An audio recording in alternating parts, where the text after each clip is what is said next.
Yun nga. Okay, madaling araw pa. Time check 4:06.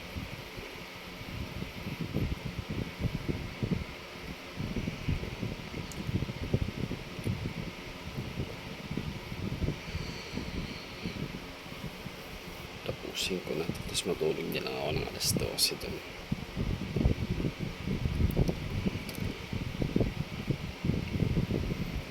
Okay, let's proceed to the continuance of the topic earlier. Let's proceed to our metallurgy as applied to crime detection. Ano ba ibig sabihin pag sinabing metallurgy? Ibig sabihin, the art of extracting and working on metals made by the application of chemical and physical knowledge. Ibig sabihin, kumukuha tayo ng metals, di ba? May tinatanggal tayong metals or chemicals sa metals na ginagamitan natin ng chemical and physical knowledge. Halimbawa, yung acetone. Yan, nilalagyan natin sila ng mga nilalagyan natin yung bakal para mawala yung tinta. Paint sa bakal. Ano tinatawag din metallurgy? Based on my understanding. Sa metallography naman, it's a branch of metallurgy that involves the study of microstructure or metals of alloy. Dito naman sa metallography, dito ay naaral ang microstructures of metals and alloy. Yan.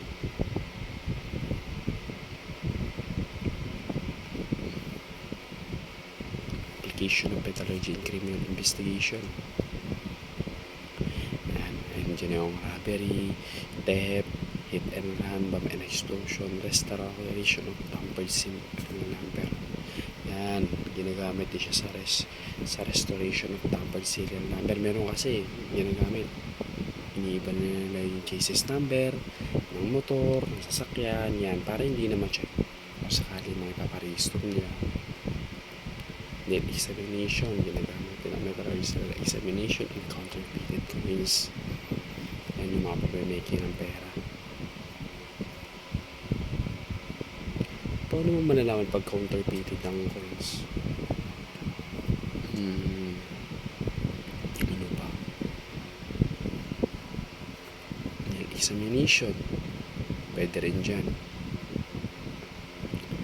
Counterfeit coins are coins made to imitate the real things and used for gain. Dyan yung cash coins. False made in molds.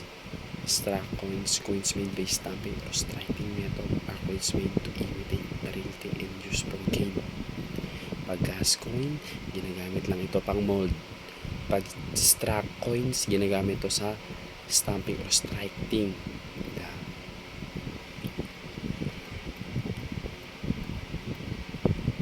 Dito na tayo sa soil. Pag sinabi nating soil, petrography as applied to crime detection. Pag sinabi natin petrography, is a branch of geology that deals with the systematic classification and identification of rock forming minerals and soil. Ito ay branch ng geology. Kung saan inaaral ang iba't ibang classification at identification ng isang pagkakauri ng isang bato at kung ano ang mga minerals at mga lupa na nasa bato na yun. Types of soil, lumabas sa long quiz namin nakaraan. Type of soil, alluvial soil. Sinabi natin alluvial soil, soil, alluvial soil formed from soil particles that were washed, blown, or moved by gravity to the lowlands. Ibig sabihin, alluvial soil, yung mga nalalaglag sa mga lands, sa mga malapit sa kalsada na ng mga buwa, ng mga bato, ay ng mga lupa. Mostly example ay yung pag nagkaroon ng landslide, alluvial soil, landslide. Alluvial soil formed from the decomposition of igneous, metamorphic or sedimentary rock the decomposed particles move by the gravity.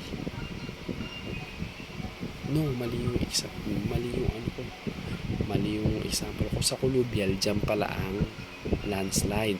Sa alluvial ay tuwing umuulan. Yan. Wash yung umuulan.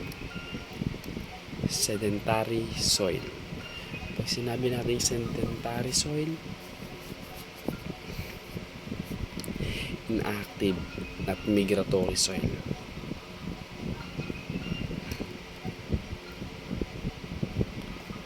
O, nandito rin si igneous rock, constituents of soil. Igneous rock produced by volcanic or intense heat. Nagmumula ito sa mga bulkan. Merong sobrang init na bato nagaling sa bulkan, nilalabas siya ng bulkan. Igneous rock. Kapag sinabi naman metamorphic rock, had underground change in structure, texture, through pressure, heat, and chemical reaction like limestone into marble. Yan, metamorphic rock. Change in structure, texture, through pressure, heat, and chemical.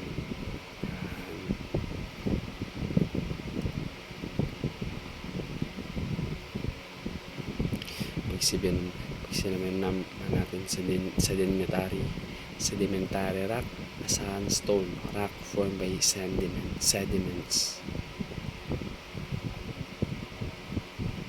Density gradient apparatus is being used in crime laboratory, which quantitatively distinguish particle of characteristic appearance or property, improving the identity or non-identity depending on whether the distribution found in two soils are the same or different. And yung density gradient apparatus,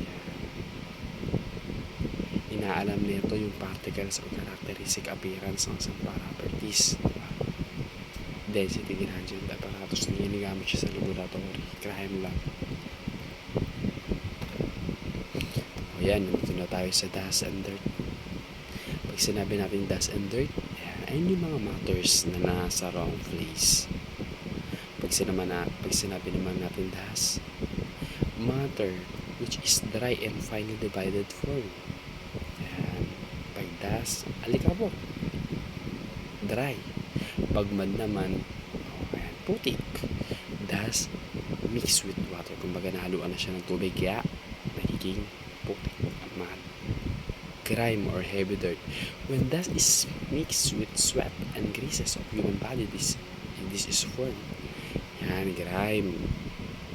Yung alikabok, yan, nagkaroon ng langis, nagkaroon ng pawis, kaya nabuo ang grime or heavy dirt.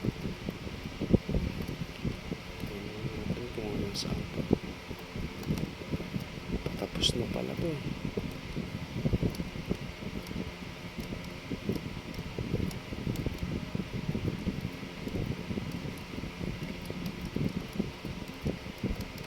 Hindi ko alam kung papabuti ko ng 3 hours, sabihin ko na lang isang topic yung 1 hour.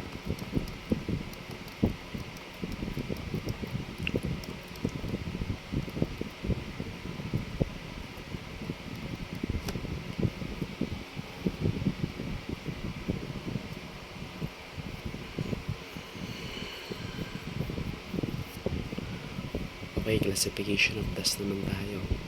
This classification of dust, meron mo tayong dust deposited from the air. Sabi dito, it is extremely fine dust particle present in the air everywhere. Its value in crime detection is significant. Extremely fine dust particle present in the air everywhere.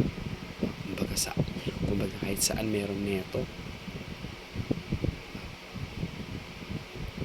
Road and footpath dust produced by the wear and tear of the road surface by vehicular and pedestrian traffic together with particles of soil carried by the wind or rain from adjoining regions. And yung ayun yung mga sa tire marks, diba, na may naiwan ng soil sa tire marks nila.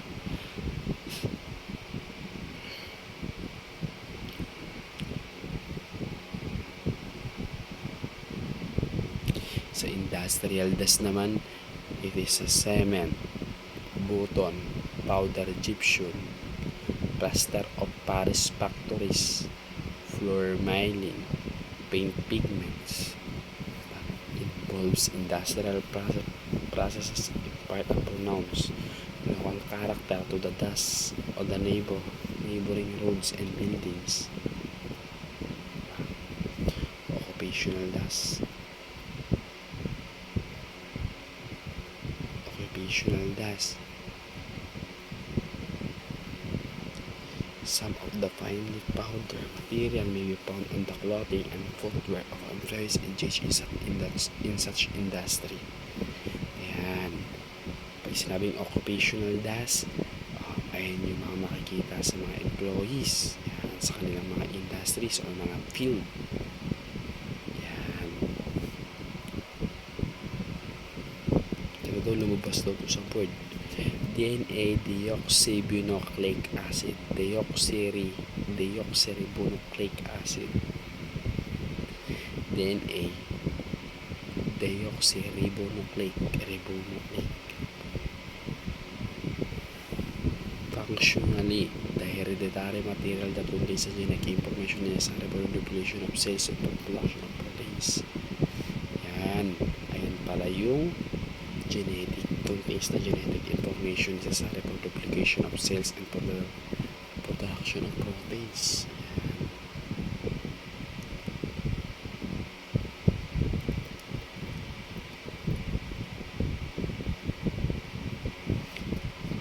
Ayan, ito yung yung biological evidence that becomes needed for the DNA analysis. Ayan, blood and blood stain. Bakit blood and blood stain? Blood stain, kinukumpara siya sa tunay na dugo, diba? Kung saan kinukumpara para malaman kung ito ba'y dugo ng kung ano yung nasa stain na yun. Semen and seminal stain, ganun din naman. Inaalam din natin sa pamamagitan ng seminal stain kung ang seminal stain ba ito ay nagmula talaga kay A o nagmula talaga kay B. Hairs with follicles or root.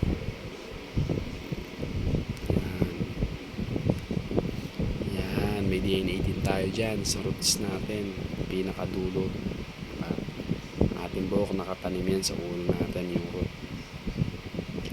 Saliva or buccal swab, yan, sa pamamagitan din ng ating laway. Yan, nakikita yung DNA natin. Bones and organs. Yan.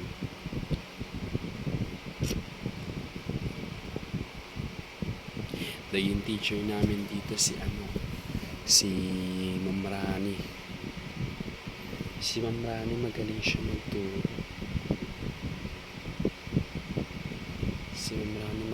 magturo. Stricto. Walang nakapagkopyahan dun eh. Walang nakakapagkopyahan dun pag exam. Talagang tutok na tutok siya magbantay. Kaya bilib ako kay ma'am. Minimaintain niya yung integrity namin that time.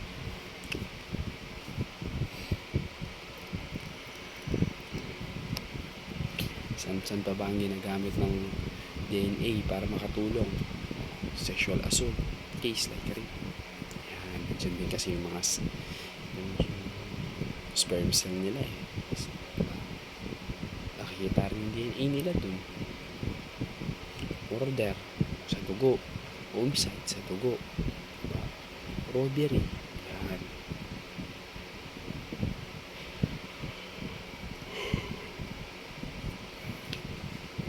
Hit and run, extortion, paternity case, identification of parents from mass disaster case, missing person.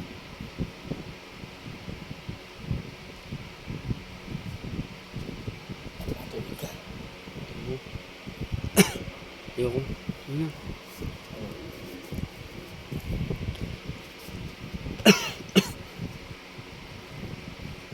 Paternity case.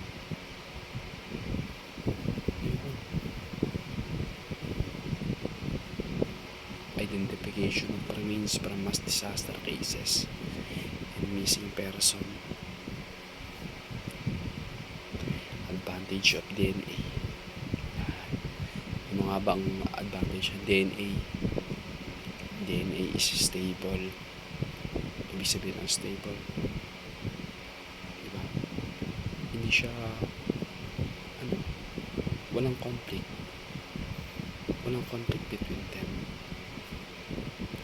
Pag sinabi naman, DNA can be described from wide variety of biological sources like blood, semen, air, saliva, and bones.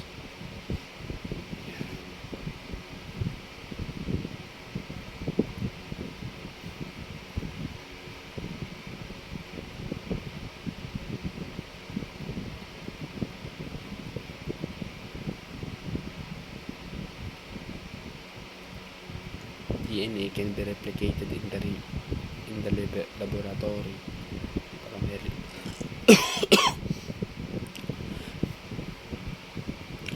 from a very small amount of initial material to the process of PCR. Ayan.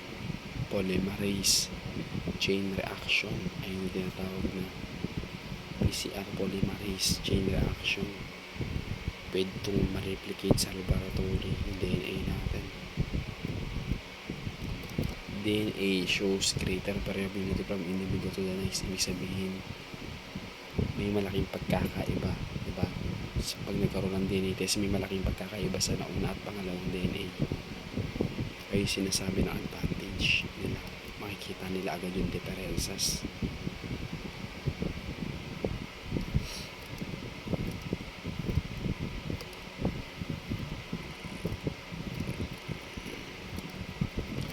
What is DNA typing?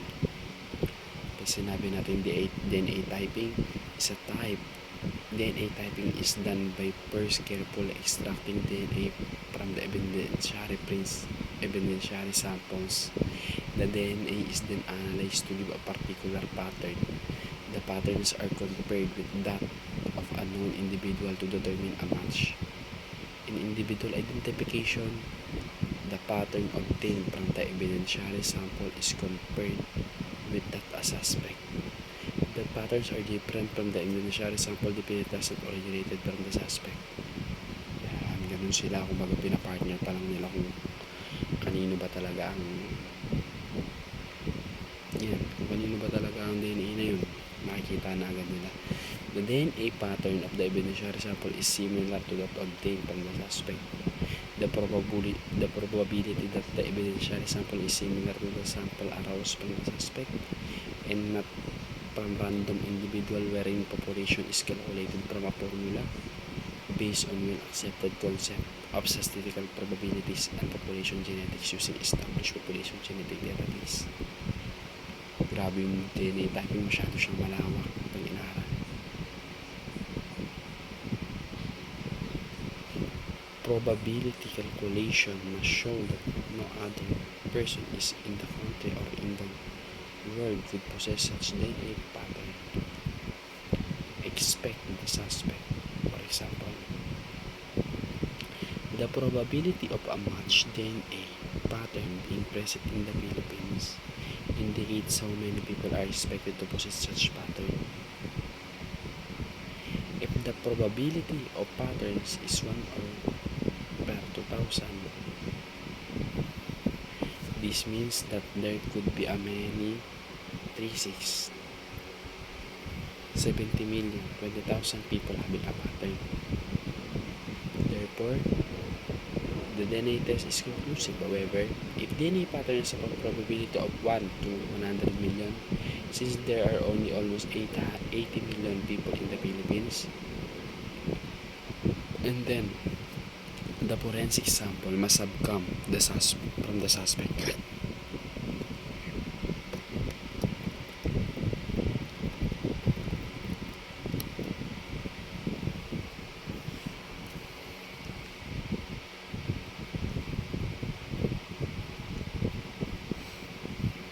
Forensic toxicology na tayo. Yan, hindi na tayo sa toxology.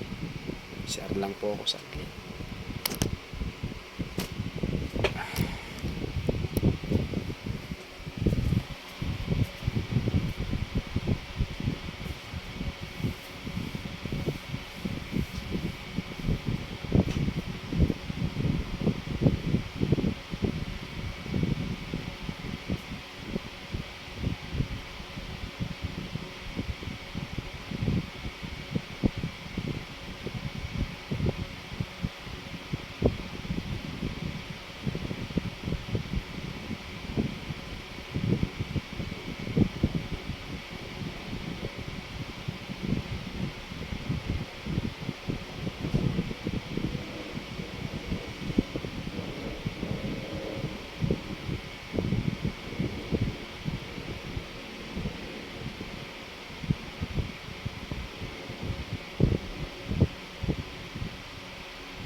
Dito na tayo sa toxicology.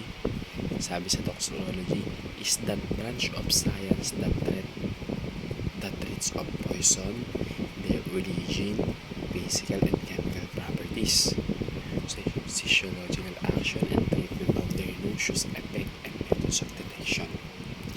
The etymology of toxicology came from toxico, that means poison. Toxico, that means poison or lason. Ology, that means study or science. Forensic toxicology, ibig sabihin, pag may forensic toxicology, ginagamit na siya to solve the case in the administration of justice. Ano ang poison sa technical definition nito? From the medical point of view, medical point of view pala. It is a substance that when introduced into the body and is absorbed to the bloodstream and acting chemically is capable of producing noxious effect.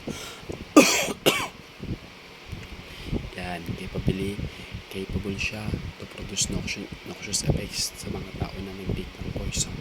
Ano ba yung noxious effect? Search natin. It's better talaga na research natin.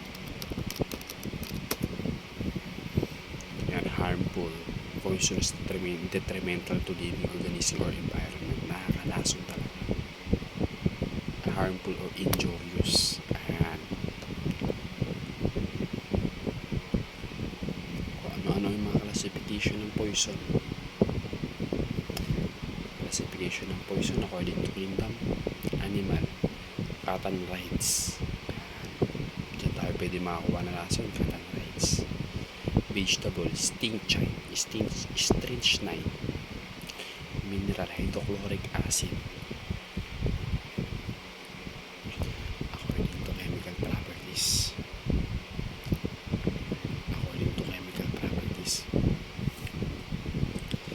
Inorganic poison. Inorganic poison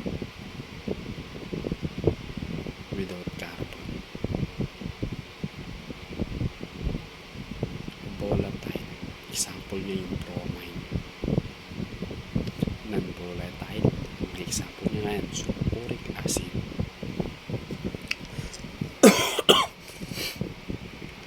Mineral acid. Yan, example niya, HCl. Mineral alkali, e.g. NaOH. Ano naman yung mga organic poison with carbon? Yan, alcohol, alkalides, strychnine din, kabilang din sa organic poison. Animal poison, venom, bacterial, example, domain. Organic poison, salicylic acid, glucosides, digitalis.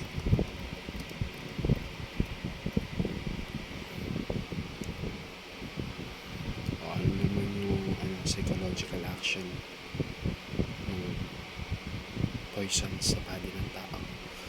Corrosive. Ayun, babasahin ko It is highly irritant poison that cause local destruction of tissue and characterized by nausea, vomiting, great local distress. Example, strong acid and alkalis. Yan, nakakairitang poison. Diba? Sumisira ng tissue ng katawan. Pagsusuka, distress. Ayan yung mga effects ng corrosive. Irritants. Anong pag sinabi natin irritants? Pag sinabi natin irritants, one that produce irritation or inflammation of the mucous membrane and characterized by vomiting, pain in the abdomen and purging. Example, arsenic. Irritants. Again, sinabing irritants, one that produce irritation or inflammation of the mucous membrane and characterized by vomiting, pain in the abdominal purging and arsenic. And sa narcotics naman, one that produce stupor, complete insensibility or loss of feeling. Ayan, mga Demerol and cocaine. Narcotics. Sinabi natin neurotics. One that actively on the nervous system, producing delirium, convulsion, and respiration and the outstanding symptoms. Yan ay mga example na alcohol, opium, strychnine.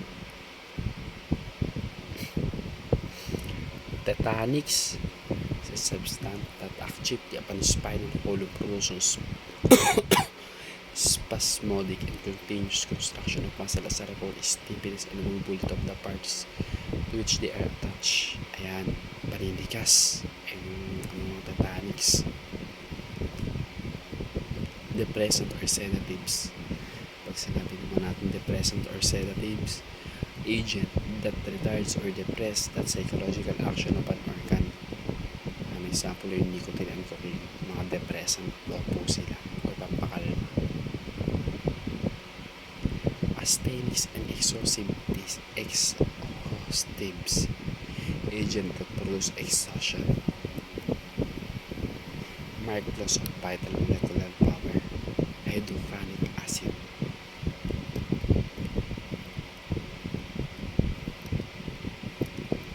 Sakto kaya to sa 1 hour para maka 2 hour ako. Tapos mamaya alas 12 yung yung video ko again.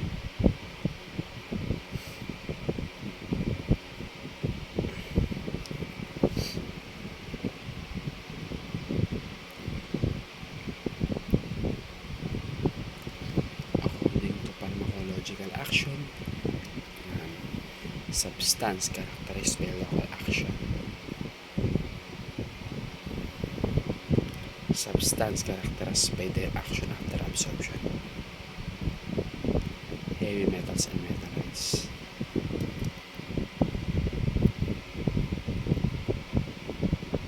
Yan. Ito meron tayong nakalitaan. Yung asthenics or exhaustives. Agents that produce exhaustion, marked loss of vital molecular power, hydrocyanic acid.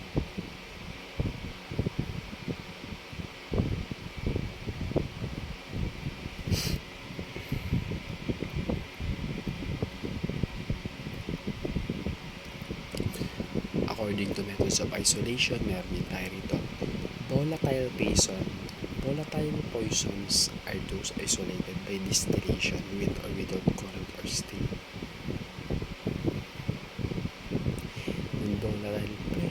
Non-volatile poison are those isolated by extraction of organic solvents. Yan, yung mga non-volatile poison daw ay yung mga kinuha mula sa organic solvents.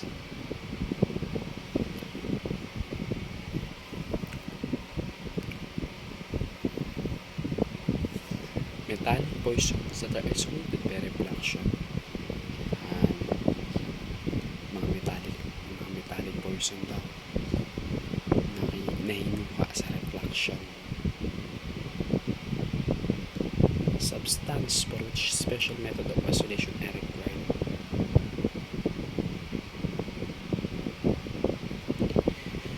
Mahirap din talaga yung forensic.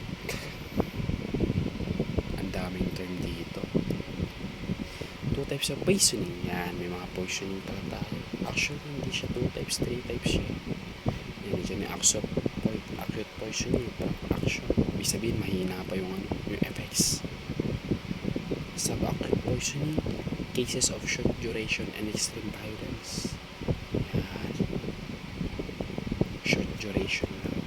Diba? Yung effects ng poisoning sa tao. Chronic poisoning, gradual deterioration of functionation. Ayan, diba? As a hour pass by, yan, mahirapan ng huminga, yan, sumasakit yung dibdib, Yan yung chronic poisoning. Kumbaga, gradual lang yung pagbaba ng function of tissues niya. Kumbaga, circulate yung dugo, yan, patagal, nagpa-paralyze, yan, ganyan yung tinatawag na chronic poisoning. Pag subacute poisoning, again, case short of duration lang.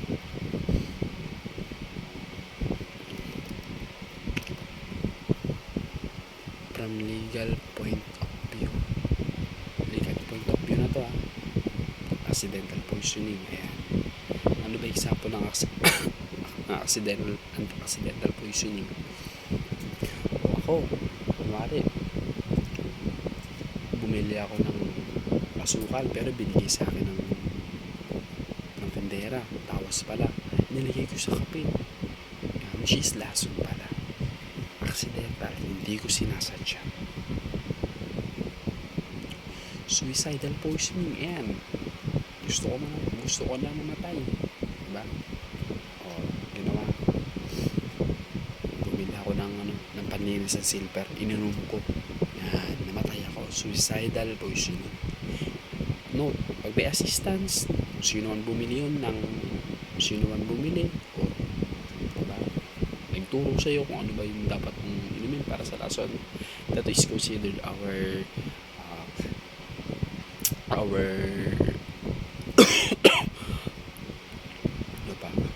the assistance to commit suicide. Meron po silang penalty under revised penal.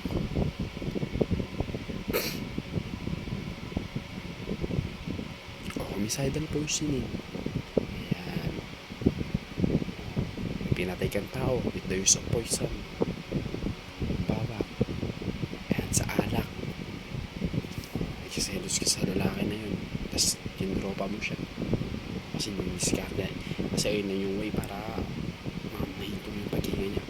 Ginawa mo, nakipagtropa sa kanya, nilason, yan, para hindi niya maagos yung iniirog mo. Yan tawag nyo homicidal poisoning. Pag sinabi namang undetermined, ibig sabihin hindi pa natutuklasan kung anong nangyari.